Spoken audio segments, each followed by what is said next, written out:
हाय बंधुरा आलो रान्नाघरे आपनादेर सबाइके स्वागत।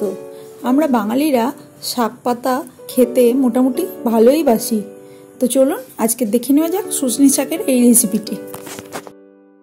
প্রথমে আমি শাকগুলো ভালো করে ধুয়ে নিয়েছি।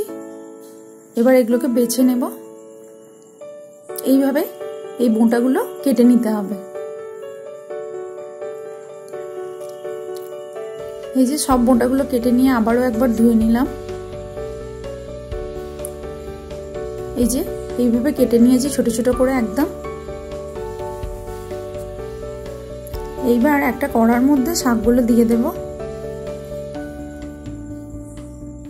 এর মধ্যে একটু নুন দেব আর জল দেব, দিয়ে একটু নেড়েচেড়ে নিয়ে এটাকে ঢাকা দিয়ে দেব। আমি ঢাকা দিয়ে এটা 2-3 মিনিট লো করে রেখে দিয়েছিলাম। 2-3 মিনিট পরে আবার খুললাম। এবারে শাকগুলো তুলে নিচ্ছি, জলটা মোটামুটি শুকিয়ে গেছে। এইবারে কড়ার মধ্যে তেল নিয়ে তার মধ্যে শুকনো লঙ্কা ফোড়ন দিলাম। শুকনো লঙ্কাগুলো একটু ভাজা ভাজা হয়ে গেলে এর মধ্যে দিয়ে দেব থেঁতো করে রাখা রসুন। রসুনটাও একটু ভাজা ভাজা হয়ে গেলে এর মধ্যে দিয়ে দেব আলু। সরু সরু করে আলুগুলো কুচিয়ে রেখেছিলাম, দিয়ে দিলাম।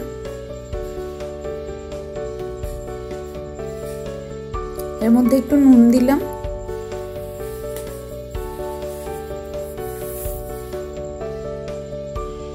এবারে এর মধ্যে দিলাম 2টো চেরা কাঁচা লঙ্কা। আলুটা মোটামুটি লাল লাল ভাজা হয়েছে।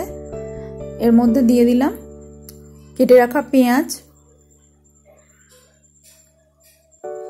পেঁয়াজগুলো একটু ভালো করে ভেজে নিতে হবে লাল লাল করে। আর এর মধ্যে দিয়ে দিলাম 1 চামচ পোস্ত। ভালো করে ভেজে নিচ্ছি আবারও। এবারে দিয়ে দেব সেদ্ধ করে রাখা শাকটা। এর মধ্যে একটু হলুদ দিয়ে দেব যাতে কালারটা আসে। আবারও ভালো করে নেড়ে চেড়ে নিলাম। এর মধ্যে দিয়ে দিলাম টেস্ট ব্যালেন্স করার জন্য একটু চিনি।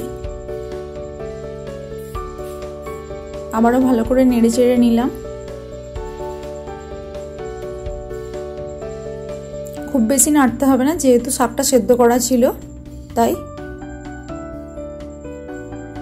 এই রেসিপিটি যদি আপনাদের ভালো লেগে থাকে তাহলে প্লিজ চ্যানেলটি সাবস্ক্রাইব করবেন। শাকটা রেডি হয়ে গেছে একদম। এইভাবে আমি সাজিয়ে নিয়েছি।